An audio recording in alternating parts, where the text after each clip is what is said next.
ঘড়ির কাঁটা রাত 12টা ছুঁই ছুঁই।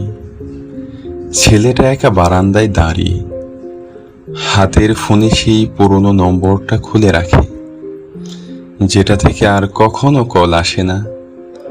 তার মনটা জানে মেয়েটা আর কখনো ফিরবে না, তবুও সে প্রতিদিন একবার হলেও নম্বরটার দিকে তাকায়, আশা করে হয়তো আজ একটা মেসেজ আসবে, হয়তো আজ একটা ভুল হয়ে গেছে শুনবে।